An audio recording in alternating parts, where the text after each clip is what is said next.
సిగ్గుపరచవాలని కాదు గాని నా ప్రియమైన పిల్లలని మీకు బుద్ధి చెప్పుటకు ఈ మాటలు వ్రాయుచున్నాను. ప్రియమైన పిల్లలని మీకు బుద్ధి చెప్పుటకు ఈ మాటలు వ్రాయుచున్నాను. మన వాక్యం బోధించే దైవజనుడు మరి తండ్రి. ఏ తండ్రి అంటే ఆత్మీయ తండ్రి. ఆత్మీయ తండ్రి. సంఘ పరిచర్య చేయడానికి దేవుడు ఒక సంఘ కాపరిని ఎన్నుకుని, మీ సంఘ కాపరిని ఎన్నుకుని దేవుడు తన ఇంటి పనిని అప్పగించాడు. సత్య అంటే దేవుని ఇల్లు అన్నాడు. ఈ దేవుని ఇంటిలో పరిచర్య చేయడానికి మీ సేవకుని ఏర్పాటు చేస్తున్నాడు. ఆత్మీయమైన పిల్లల కనడానికి సంఘాన్ని దేవుడు అప్పగించాడు. యానివర్సరీ డే కూడికలో మీరంతా ఏం ఆలోచించాలంటే పిల్లల, ఈ 3 సంవత్సరాలు ఏం సాధించారో అని ఆలోచించాలి. ఈ 3 సంవత్సరాలు సత్య కట్టిన తర్వాత ఏం సాధించారో అది మీరు ఆలోచించాలి. రాబోయే సంవత్సరంలో ఏమి సాధించాలనుకుంటున్నారో అది మీరు ఆలోచించాలి. ఏది సాధించలేకపోయారో, ఏది సాధించాలనుకుంటున్నారో 2 విషయాలు మీరు ఆలోచించాలని మనం చేస్తున్నాం. గడిచిన సంవత్సరంలో ఎన్ని విషయాలు విఫలమయ్యాము, ఈ సంవత్సరం నుండి అవన్నీ సాధించాలని మనం ఆలోచించాలి. అన్ని విజయాలు వచ్చాయి. అపజయాలు, కష్టాలు, నష్టాలు, కన్నీరు, నిందలు, అవమానాలు ఎన్నెన్నో వస్తాయి. సాధించేవి కొన్ని, సాధించలేనివి కొన్ని ఎన్నెన్నో వస్తాయి.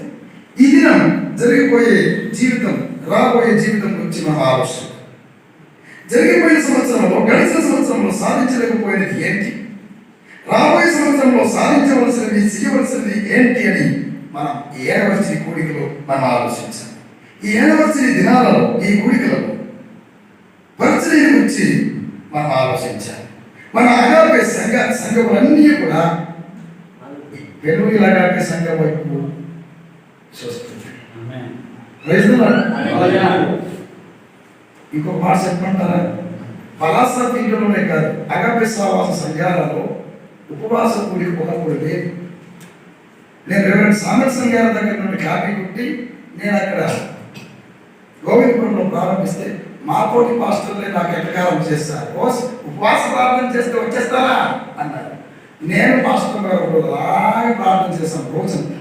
తర్వాత మా సెక్రటరీ వచ్చాడు, తర్వాత మా ట్రెజరర్ వచ్చాడు. ఈరోజు ఉపవాస కూడికలు పండుగ దేవుడికి స్టార్టింగ్ లో గోవిందపురం ఇమిగిరి ఉండేది ఉపవాస ప్రార్థన.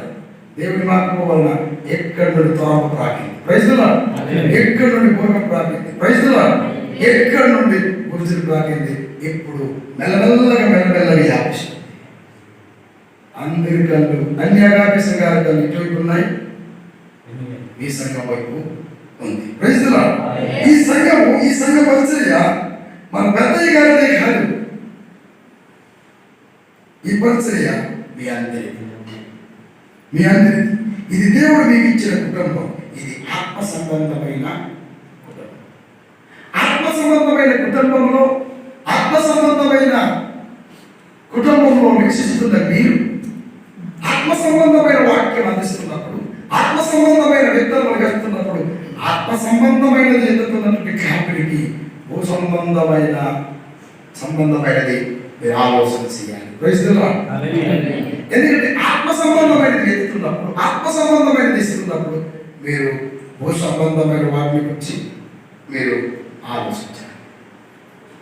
ప్రియులారా, నేను ఎక్కడికి వెళ్ళినా బోధితే మీ పాస్టర్లకు ప్రేమించండి, మీ పాస్టర్లకు ఇవ్వండి, మీ పాస్టర్లకు సాయం చేయండి, ఇదే చెప్తారు. చాలా మంది బయట అనుకుంటారు, సుదర్శన్ గారు పిలిస్తే పాస్టర్లు పిలుస్తారంటే ఆయన ఇచ్చేమని చెప్తారేమో అదే చెప్తారంట. లేదు, ఎందుకంటే పాస్టర్ గారు రాజులాగా ఉండాలి. ఎలా ఉండాలి? పాస్టర్ గారు రాణిలాగా ఉండాలి. అంటే మాకు రాజులు రాణిలాగా చేయాలి. ప్రియులారా, భూమి మీద క్రీస్తు సంఘము కాయడానికి, క్రీస్తు సంఘాన్ని నడిపించడానికి ఆత్మీయమైన కుటుంబం, ఆత్మీయమైన బంధం దేవుడు కలుగజేశాడు. నిజానికైతే కాపాడుకుని ఎంత కష్టపడితే అంత కష్టం. ఇంట్లో 40 పిల్లలు ఉంటే ఒక్కొక్కరు ఒక్కొక్క మెంటాలిటీ. అవునంటారు కదంటారు. సంఘంలో 30 కుటుంబాలు ఉంటే 30 కుటుంబాల్లో 30 కుటుంబాల బుర్రలు మాస్టర్ గారు స్టడీ చేసుకుని వాక్యం చెప్పాలి. ఏమండి? అంతే. చిన్న స్థాయిలో పెద్ద స్థాయి వరకు చెప్పాలి. కొన్నిసార్లు నాకు అనిపిస్తుంది కదా, అది చిన్న వయసులో ఎందుకు ప్రభావ ఇన్ని బాధ్యత ఇచ్చామనిపిస్తుంటారు నాకు. అంటే పాస్టర్ గారికి మానసికమైన ఒత్తిడి కూడా ఉంటుంది, మానసికమైన టెన్షన్ ఉంటుంది. ఇటు మా కుటుంబాలు పోషించుకోవాలా, ఇటు మా పిల్లలు చదివించుకోవాలా, ఇటు మీ సమస్యలు తీర్చాలా, ఇటు మిమ్మల్ని దర్శించాలా, మిమ్మల్ని బలపరచాలా, మీరు ఇక్కడికి రావాలి, అన్నీ చేయాలి. చాలాసార్లు సంఘ కాపులకు మెంటల్ టార్చర్ ఉంటారు. అయితే మెంటల్ టార్చర్ ఎందుకు రిస్క్ తీసుకుంటారో తెలుసా? ఇది మా కుటుంబం. Praise the lord. ఏ కుటుంబం? ఆత్మ సంబంధమైన కుటుంబం. భూమి మీద మన కుటుంబాలు, మన సంబంధాలు, భూమి మీద మనం విడిపోయిన సంఘ సంబంధం బాంధవ్యాలు మాత్రం మరణం తర్వాత కూడా సంబంధం ఉంటారు. Praise the Lord. భూ సంబంధమైన కుటుంబాలు భూమి మీద బ్రతుకున్నంత వరకు ఉంటుంది, చనిపోయిన తర్వాత ఎవరిది? ఆత్మ సంబంధమైన కుటుంబం భూమి మీద మనం చనిపోయినా కానీ పరలోకంలో కూడా సంబంధం కలిసిపోతుంది. Praise the Lord. పరలోకంలో అక్కడ కలుసుకుంటాం. ఇది దేవుని సంఘం.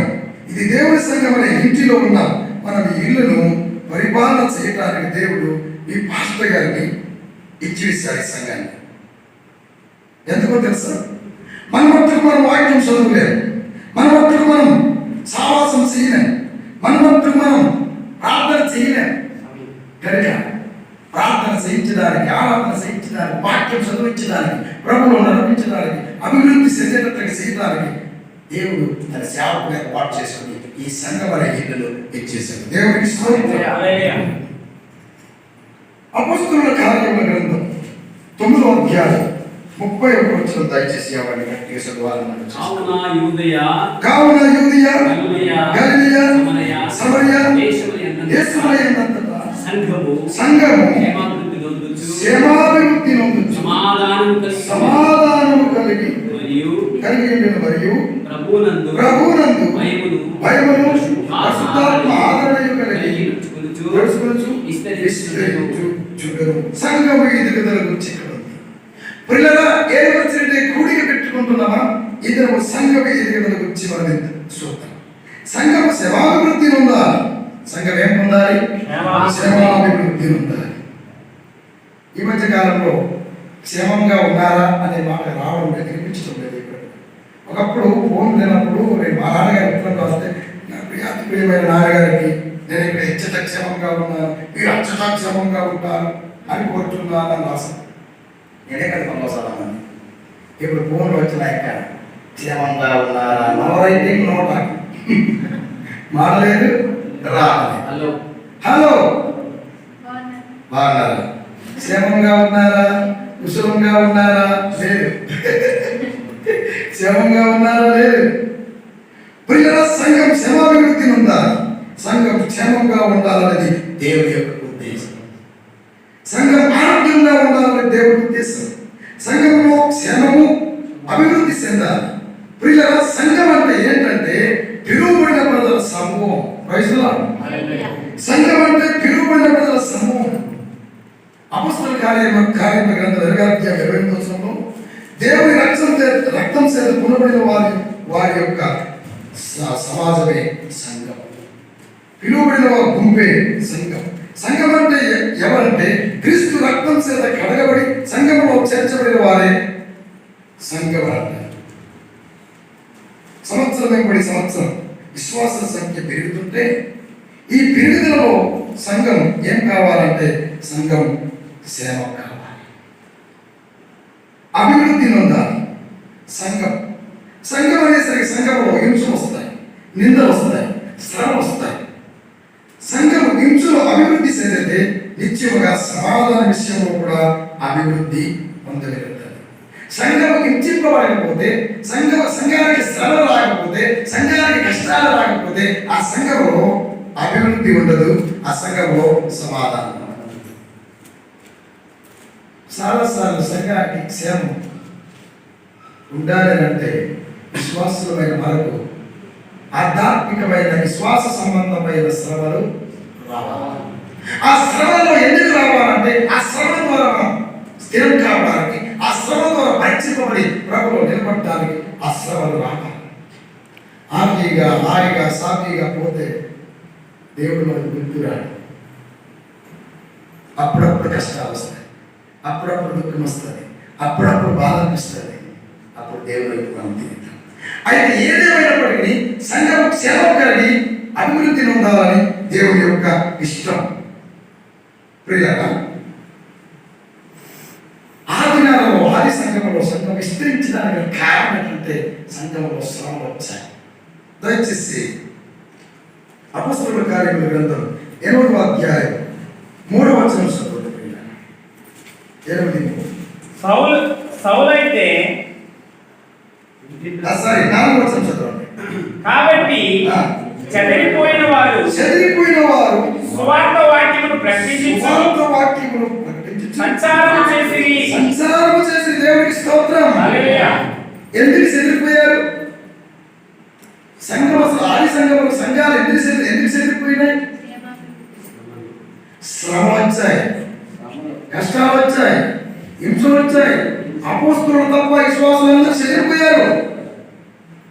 మీరు ఎక్కడి నుండి వచ్చారండి అని అంటే, మేము యూదియా నుండి వచ్చామండి, సమరయ నుండి వచ్చామండి, యెరూషలేము నుండి వచ్చామండి. ఎందుకు వచ్చారండి? ప్రభు నమ్ముకున్నామండి. ప్రభు నమ్ముకున్న వారికి మాకు చాలా శ్రమ పెట్టారండి, అందుకు వచ్చాం. అవునా? అలా జరిగిందా? అసలు ప్రభు ఎందుకు మీకు ఏ పేరు చేశారు? మీరు నమ్ముకున్నారు, ఎందుకు కష్టాలు వచ్చాయి మీకు? మాకు బాధ ఉండేదండి, ప్రభు నమ్మకున్నాక పోయిందండి. ఎప్పుడైతే బాధ పోయిందో చక్కగా తయారయ్యామో, మీరు ఎందుకు యేసుప్రభు నమ్ముకున్నారో మాకు ఇబ్బంది పెట్టారండి, అందుకే మేము చెదిరిపోయి వచ్చాము. మాట మాట మాట మాట సిరుకు తుఫానైనట్టు చెదిరిపోయినటువంటి విశ్వాసాల ద్వారా సువార్త ప్రకటింపబడింది. Praise the lord. అయితే ఎప్పుడైతే సంఘము విశ్వాసాలు చెదిరిపోయారో, సువార్త ప్రకటింపబడిందో, ఎక్కడైతే విస్తరించారో, ఎక్కడైతే వెళ్ళారో ప్రతి స్థలంలో సంఘాలే. సపోర్ట్ కొట్టి దేవుని నామాన్ని క్రైస్తవ సంఘానికి శ్రమలు ఎందుకు వస్తాయో తెలుసా? సంఘాలు స్థాపింపబడ్డానికి శ్రమలు వస్తాయి. క్రైస్తవ సంఘానికి శ్రమలు ఎందుకు వస్తాయో తెలుసా? సంఘం విస్తరించడానికి శ్రమలు వస్తాయి. ఆ శ్రమలలో, ఆ కష్టాలలో మనం నిలబడితే సంఘం బలాభివృద్ధి పొంది సంఘం క్షేమం కలుగుతుంది. సంఘం ఏమవుతుందంటే సంఘం ఎదుగుతుంది ఎప్పుడు? శ్రమలలో నిలబడినప్పుడు. Praise the lord. శ్రమలలో నిలబడినప్పుడు, కష్టాలలో నిలబడినప్పుడు, శ్రమలలో ప్రభు వైపు ఆధారపడినప్పుడు చెదిరిపోయినటువంటి వారు సువార్తను ప్రకటించారు, సంఘాలు ఏర్పడ్డాయి. కొన్ని మాటలు చూద్దాం ప్రియులారా. అపొస్తలుల కార్యముల గ్రంథం 16వ అధ్యాయం 5వ వచనం త్వరగా ప్లీజ్. 16వ అధ్యాయం. గనుక సంఘము విశ్వాసమందు స్థిరపడి సంఘం ఏమైంది? విశ్వాసమందు స్థిరపడి అనుదినము లెక్కకు విస్తరించుచుండెను. దేవునికి స్తోత్రం. హల్లెలూయా. అసలు సంఘం ఎందుకు స్థిరపడింది? సంఘంలో విశ్వాసాలు చెదిరిపోయారు. చెదిరిపోయిన వారు మౌనంగా ఉండలేదు, సువార్తను ప్రకటించారు, ఏ సువార్తను ప్రకటించారు, సాక్ష్యంతో సువార్తను ప్రకటించారు. ఎక్కడెక్కడ చెదిరిపోయారో అక్కడ క్రీస్తు సువార్త అందింపబడింది. Praise the lord. మన యొక్క అగాపే విధానం ఏంటంటే, ఒక సంఘము మరొక సంఘము కనాలి, ఒక కాపరి మరొక కాపరి సిద్ధపరచాలి, ఒక సంఘ పరిచారకుడికి ఒక సంఘ పరిచారకుడు సిద్ధపరచాలి. మన సంఘములో నుండి నూతనమైన వారిని తయారు చేసి వారిని మన ఇంటిలో నుండి, మన సంఘంలో నుండి బయట సువార్త పరిచర్యకు పంపించాలి. అది అగాపే సహవాసం యొక్క దర్శనము, ఉద్దేశం. అదే పనిలో మీ అయ్యగారు ఉన్నారు, అదే పనిలో నేను. Praise the lord. అగాపే సహవాసం యొక్క ఉద్దేశం అది, అగాపే సహవాసం యొక్క ఆ దర్శనం అది. అందుకు గాను మొదటి తరం వారు మోహనుడు నాకు కుడి భుజంగా దొరికాడు, ఎడమ భుజంగా నాకు రమేష్ దొరికాడు. ఇంకా ఎవరు దొరుకుతారు ప్రభు అని ఆలోచిస్తుంటే కుడి భుజంగా కృపాదానం దొరికాడు, ఎడమ భుజంగా తారకేశ్వరం దొరికాడు. Praise the lord. నాకు తెలుసు ఆ పిల్లలు ఎక్కడెక్కడ ఉద్యోగాలు చేసినా వారు యేసు ప్రభు గురించి చెప్తారు, నాకు తెలుసు. Praise the lord. క్రీస్తునందు ప్రియులారా, మనం ఎక్కడున్నా కానీ దేవుని యొక్క మాట కటింగ్కి వెళ్తే మందులోడికి సువార్త చెప్పాలి, ఇస్త్రీ షాప్కి వెళ్తే చాకులోడికి సువార్త చెప్పాలి, కిరాణా షాప్కి వెళ్తే సేటు గారికి సౌకర్య సువార్త చెప్పాలి. ప్రజల అంతటా సువార్త ప్రకటన జరగాలి, వ్యక్తిగత సువార్త ప్రకటన జరగాలి. ప్రియులారా, ఇక్కడ ఏం జరిగిందంటే శ్రమలు వచ్చాయి, కష్టాలు వచ్చాయి, ఇబ్బందులు వచ్చాయి, కానీ ఆ కష్టాలలో శ్రమలో ఏమైందంటే స్థిరమైపోయిందని విశ్వాసం. ఎక్కడ వెళ్ళాలని స్థిరపడి ఒకసారి 5 వచ్చారు కనుక సంఘం విశ్వాసం అందు స్థిరపడి అనుదినము లెక్కకు విశ్రమించుచుండెను. చెదిరిపోయిన విశ్వాసం, చెదిరిపోయినటువంటి వారు విశ్వాసం అందు స్థిరపడి అనేక విశ్వాసాలు చెప్పి విస్తరింప చేశారు. ఇవన్నీ నేను ఎందుకు చెప్తున్నానంటే యూనివర్సిటీ కనుక ఇవన్నీ చెప్తున్నాను. గడిచిన సంవత్సరంలో 3 సంవత్సరాలు ఏదైతే మనం సాధించలేకపోయాం, ఏదైతే మనం పండించలేకపోయాం, ఏదైతే మనం చేయలేకపోయామో ఇక ముందు చేయడానికి మనం సిద్ధం. దేవుడి సేవకుడు ప్రార్థన చేసినప్పుడు దేవుడు ఏదైతే చెప్తారో సంఘానికి కమిటీకి చెప్పినప్పుడు అది ఏకీభవించాలి. ప్రజలు క్రీస్తునందు ప్రియులారా, సంఘం ఏమైంది? ఇక్కడ స్థిరపరచబడి విశ్వాసంలో స్థిరపడ్డారు. అనుదినము లెక్కకు విస్తరించింది. అనుదినము లెక్కకు విస్తరింపబడాలి అంటే స్థానిక సంఘం విశ్వాసంలో స్థిరపడాలి. ఈరోజు నేను ఎక్కడున్న ధైర్యంగా ఎక్కడ కారణం అంటే నా వెనకాల ప్రభు నాకు ఇచ్చిన సంఘం. మాస్టర్ గారు మీ కాలం ఆర్థికంగా మేమున్నాం, సంఖ్యాపరంగా మేమున్నాం. మీరు రెచ్చకుండా అంటున్నారు, నేను రెచ్చకుంటే ఖాళీ వింటుందని నెమ్మదిగా వెళ్తున్నాను. మంచి విషయంలో దేవుని శాపలైన వారిని వెనకలు ఏం చేయాలి? ప్రోత్సాహపరుస్తూ ఉన్నాను. సంఘము ఎలా ఉండాలంటే ఈరోజు క్రైస్తవ సంఘానికి బయట సంఘానికి భేదం లేకుండా అయిపోయింది. ఒక ఆయన నాకు అడిగాడు, పండితుడు ఒక సౌతుడు అడిగాడు, ఏమంటే మీరు క్రీస్తు సంఘము, పరిశుద్ధ సంఘము, ఆ సంఘం, ఈ సంఘం అని మైకులో మాట్లాడుతుంటారు, ఏం తేడా ఉందండి? ఎలక్షన్ వచ్చిందంటే మీ వారు పంచుతారు, మా వారు పంచుతారు, మీ వారు తాగుతారు, మా వారు తాగుతారు, తేడా ఎక్కడ ఉంది అన్నాడు. చాలా సిగ్గు అనిపించిందండి, చాలా సిగ్గు అనిపించింది. క్రైస్తవ సంఘానికి బయట ఉన్న సంఘానికి చాలా తేడా, రాజకీయానికి యాజకీయానికి చాలా తేడా. ప్రియులారా, సంఘం ఎలా ఉండాలంటే ప్రియులారా, సంఘం యేసుక్రీస్తు పరిశుద్ధమైన రక్తంతో ఎరువు పెట్టి కొనబడిన సంఘం కనుక సంఘం ఎలా ఉండాలంటే సంఘం సత్యములకు స్తంభముగా ఉండాలి. చేస్తున్నాను. సంఘం ఎలా ఉండాలంటే సత్యములకు స్తంభముగా ఉండాలి. సత్యములకు స్తంభముగా ఏ సంఘం ఉండదో ప్రభు రాకడ వరకు ఉండదు ఆ సంఘం. సత్యం అంటే దేవుడు, వాక్యమే సత్యం. రకరకాల బోధలు వస్తున్నాయి, రకరకాల బోధలు, సిద్ధాంతపరమైన బోధలు, రకరకాల తప్పుడు బోధలు వస్తున్నాయి. మొదటి నుండి అగాపే సహవాసంలో ఏ బోధ అయితే మనకు అందిందో అదే మనం నమ్ముకుందామండి. మధ్యలో పోతారండి, ఎప్పుడు స్థిరంగా ఉంటారు.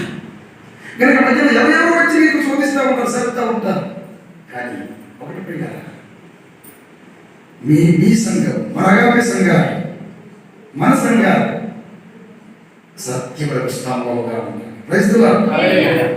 మొదటి తిమోతికి రాసిన పత్రిక 3వ అధ్యాయం 14-15 దయచేసి శీఘ్రంగా నీ యొద్దకు వత్తునని నిరీక్షించుచున్నాను. ఆయనను నేను ఆలస్యం చేసిన పక్షమందు దేవుని మందిరములో అనగా జీవముల దేవుని సంఘములో, దేవుని సంఘం ఎలాంటిదంతా సత్యములు శ్రమముగా ఉండాలి. జీవముల దేవుని సంఘముగా జీవముల దేవుని సంఘం అని ఎప్పుడు మనం చెప్తాం? సంఘములో జరగవలసిన కార్యక్రమాలన్నీ కూడా జరగాలి. ఉపవాస కూడికలు జరగాలి, క్రమ కూడికలు జరగాలి, గృహ కూడికలు జరగాలి, విజ్ఞాపన కూడికలు జరగాలి, సువార్త కూడికలు జరగాలి, సువార్త ప్రకటన జరగాలి. అప్పుడు సంఘము జీవం గల సంఘము అన్నాడు. ఈ రోజుల్లో క్రైస్తవ సంఘాలుగా ఉన్నాయి, కానీ జీవం లేని సంఘాలుగా ఉన్నాయి. నేను ఒక పుస్తకం చదువుతున్నాను. ఒక పాస్టర్ గారు కొత్తగా సంఘం అపాయింట్మెంట్ అయ్యాడట. సంఘంలో బదిలీకి లేదు, గుడికలు లేదు. ఆదివారం 10 గంటలు తాళం తీస్తే 1 గంట ఆదివారం తాళం మోస్తే తాళం వేస్తే మళ్ళీ వచ్చి ఆదివారం వరకు తీయరంట. వారం కలిగిన దైవజనుడు ఏడ్చాడట, బాధపడ్డాడట. ఒక పుస్తకంలో చదివాను నేను బైబిల్ కాలేజీలో ఉన్నప్పుడు. ఒకరోజు ఆ పాస్టర్ గారు ఏం చేశారంటే, మనిషి చచ్చిపోయినప్పుడు పెట్టి తయారు చేస్తారు కదా, అది చేయించాడట. చేయించేసిన తర్వాత అర్థం కూడా సరిపోయినంత చేయించి పెట్టాడట.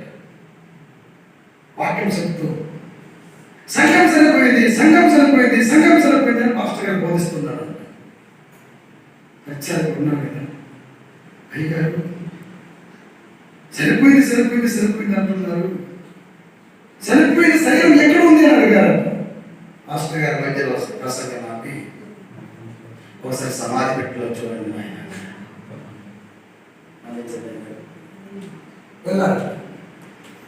చూసారు, అర్థమంది కదా, చూస్తున్నాడు ఒక కొంచెం వాడు ఆలోచనలో పట్టాడు.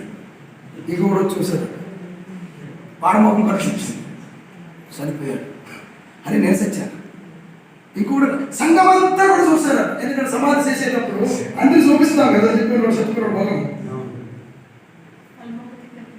అప్పుడు ఆ దైవజనుడు అన్నాడు, ఎవరు ఉన్నాయో సమాధి పెట్టిన అర్థం దగ్గర మీరందరూ చనిపోయారు. అప్పుడు రక్షణ పొందుటకు నేనేమి చేయాలి అని శాసనాధికారి అన్నట్టు, అయ్యా పొరపాటు జరిగిపోయింది, మిమ్మల్ని తీసేద్దాం మార్చేద్దాం అనుకున్నాం, కానీ మా నిజశక్తిని గుర్తు చేశాను.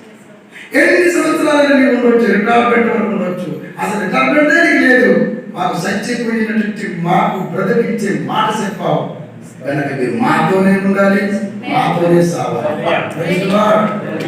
ఈ రోజుల్లో క్రైస్తవ సంఘాలు ఎట్లా ఉన్నాయంటే, వాక్యాన్ని చెప్పే దైవజనుడు ఎప్పుడు బదిలీ చేస్తావా అన్నట్టు వస్తారు. ఈ సంస్థలో ఉండే సంఘాలు అయితే ఈ సర్కార్లకు, రీజనల్ డైరెక్టర్లకు, కాన్ఫరెన్స్ డైరెక్టర్లకు ఒకటే లెటర్స్. కానీ పిల్లలు దేవుడి సేవకుడు వాక్యం గద్దించేటోడు, బుద్ధి చెప్పేటోడు, గద్దించేటోడు, వాక్యం ఉన్నట్టు బోధించేటోడు అయితే, సత్యానికి స్తంభంగా సంఘం ఉండాలని బోధించేటోడు అయితే ఆ పాస్టర్ గారు వదలిపోతుంది. ఆ దైవజనుడు ఎప్పుడైతే ఆ బోధ చేశాడో చూసే వాళ్ళందరూ కూడా సంఘమంతా కూడా మార్పు వచ్చి ఒక నూతన జీవంలోకి వచ్చిందంట. వయసులో ఉజ్జీవం అనే మాటకు ఆడి పాడి గంతులేస్తే సౌండ్ చేస్తే ఉద్యోగం కాదు. దేవుని వాక్యాన్ని విని ఆత్మీయంగా సరిపోతున్నటువంటి వాడు సరి చేసుకుని తిరిగి లేకపోవడమే ఉజ్జీవం. చాలా మంది ఉజ్జీవ ప్రసంగికుడు ఉజ్జీవ అని అంటుంటారు. నా అంతటి నేను ఆలోచిస్తున్నాను, నేను బోధిస్తున్న ప్రతి బోధ ప్రజలలో మార్పు వస్తుందా లేకపోతే పేరు మాత్రం ఉజ్జీవ ప్రసంగికుడా అని నా అంతటి నిర్వచించుకుంటుంటారు. ఆత్మీయంగా ఎక్కడ సరిపోయామో మనంతట మనం పరిశీలించుకుంటే తిరిగి జీవిస్తాము. దేవుని స్తోత్రం. సంఘము ఈరోజు క్రైస్తవ సంఘము సత్యముకు స్తంభముగా ఉండాలి. ఎలా ఉండాలి? సత్యముకు స్తంభం. ఇప్పుడు చదువుతాయి కదా, ఆయనను శీఘ్రముగా నియోజకవర్తులని నిరీక్షించుచున్నాను. ఆయనను నేను ఆలస్యం చేసిన దేవుని మందిరములో అనగా జీవముగా దేవుని సంఘములో జనులాగా ప్రవర్తింపవలెను. అది నీకు తెలియవలెనని. దేవుని స్తోత్రం. జీవముగా దేవుని సంఘములో జనులాగా ప్రవర్తించాలో దేవుని సేవకుడు చెప్తారు. చాలాసార్లు సంఘంలో ప్రియులరా దయచేసి ఎవరు మాట్లాడద్దు అని కొంతమంది ఫీల్ అవుతుంటారు కొన్ని సంఘాలు. నేనైతే మొహమాటం లేదు, మరోసారి పిలువపోయినా పర్వాలేదు, ప్రసంగానికి ముందే అనేస్తాను. మీరందరూ బాగా తెలిసిన వాళ్ళు నేను అనలేదు, కానీ ఎవరైనా సంఘంలో వాక్యం చెప్పే ఇబ్బందిగా ఉన్నవారు ఎవరైనా ఉంటే దయచేసి లేచినప్పుడు రోజులు కూడా ఉన్నాయి. మొహమాటం లేదు, మరోసారి పిలువపోయినా పర్వాలేదు. మీరేం ఫ్యామిలీ మెంబర్ లాగా అయిపోయారు, కావాల్సిన వాళ్ళు అయిపోయారు, మీరు చాలా మంచివారు కనుక ఆ మాటను ఉపయోగించలేదు. మొహమాటం లేని స్నేహం నేను మరోసారి పిలుస్తానేమో, పిలువపోతే కానిపోతాదేమో. నో, మీరు ఇంకొకటి దేవుడు లేపుతాడు. ఆ డోకాలేదు. ఓన్లీ విశ్వాసంతో నిర్భరం చేసుకున్నట్టు ఎవరికి వచ్చాను, ఈ మాస్టర్ గారైనా నేనే. పిల్లలా సంఘం ఇలా ఉండాలో, ఇలా నడిపించాలో కాపురి ప్రార్థన చేసి ఆలోచించి చెప్పినప్పుడు సంఘం చేయాలి. ఇదే చాలాసార్లు కొన్ని సంఘాలు ఎట్లా ఉంటుందంటే, పాస్టర్ గారు ఓవర్టేక్ చేసి మాట్లాడుతుంటారు, దాటి మాట్లాడుతుంటారు. ఎప్పుడు ఓవర్టేక్ చేయకూడదు, ఎప్పుడు దాటి మాట్లాడకూడదు. మానవులంగా శరీరం కలుగున్నాక కొన్నిసార్లు తప్పులు ఉంటాయి. సోదరుడుగా భావించి పర్సనల్గా టీ తాగినప్పుడు, పర్సనల్గా మాట్లాడినప్పుడు ఫ్యామిలీ మెంబర్ లాగా మనం చెప్పులు సెట్ చేసుకోవాలి. చిన్న ఉన్నప్పుడు అందరికీ బస్ స్టాండ్లో దొరికేటువంటి చెప్పులు పోకూడదు. నేను ఏ కుటుంబం అన్నది ఆత్మ సంబంధమైన కుటుంబం. మన ఇంట్లో మన అమ్మాయి తప్పు చేస్తే అన్ని సరిపడి పోతామేంటి భూమి? మన ఇంట్లో మన తప్పు చేస్తే అన్ని సరిపడి పోతామేంటి భూమి? ఆత్మ సంబంధమైన కుటుంబం. సంఘంలో అవపోకలు తప్పులు ఉంటే సంఘంలోనే చూసుకోవాలి. సాధనంత వరకు సంఘంలో ఉన్న సమస్య బయటికి వెళ్ళకూడదు. ఒకవేళ వెళ్తే నవలకు పాలైంది. సంఘంలో సమస్య ఉండమని కాదు, ఇది పరలోకంలో మనం లేవు. కానీ పరలోక వాతావరణం కలగాలంటే దేవుని సేవకుడు చెప్పినట్టు చేస్తేనే పరలోక వాతావరణం సంఘంలో కలుగుతుంది. సప్పట్లో జీవంలో దేవుని సంఘంలో జనులాగా ప్రవర్తింపవలను అది నీకు తెలియజేస్తును. ఈ సంగతులు నీకు రాయిచున్నాను. ఈ సంఘం సత్యమునకు స్తంభము, ఆ సంఘం ఎలాగుండాలి? సత్యమునకు స్తంభమును ఆధారమునై దేవునికి స్తోత్రం. సంఘం ఎలాగుండాలి? సత్యమునకు స్తంభముగా ఉండాలి. సంఘము సత్యానికి స్తంభముగా ఎందుకు ఉండాలి అంటే ఆ సంఘములో క్రీస్తు నివసిస్తున్నాడు కనుక. Praise the Lord. హల్లెలూయా. స్తంభము అనేసరికి ఒక మాట నాకు గుర్తొస్తుంది. స్తంభము అనే మాట ఎవరికైనా బైబిల్లో దేవుడు పోల్చి చెప్పాలని ఆలోచిస్తే పిల్లరా, మీరు ఒక స్తంభం, మీరు ఒక స్తంభం. అయ్యగారు పెద్ద స్తంభము, మీరు చిన్న స్తంభం. అయ్యగారు పెద్ద స్తంభము, మీరంతా చిన్న స్తంభం. పెద్ద స్తంభము ప్రభు యేసుక్రీస్తు. ఆ పెద్ద స్తంభం ఈ స్తంభాన్ని స్థాపించారు. ఈ స్తంభం ద్వారా మీకు స్థిరపరచడానికి దేవుడు వాడుకున్న సాధనే మీ పాస్టర్. గణితులకు రాసిన పత్రిక 2వ అధ్యాయం 8వ వచనం ప్రియులారా, గణితులకు రాసిన పత్రిక 8:9 అనగా సున్నతి పొందిన వారికి అపోస్తలులకు పేతురును సామర్థ్యం కలుగు చేసిన వాడు అన్యజనులకు అపోస్తలులను నన్నుటకు నాకును సామర్థ్యం కలుగు చేసినని వారు గ్రహించినప్పుడు స్తంభములుగా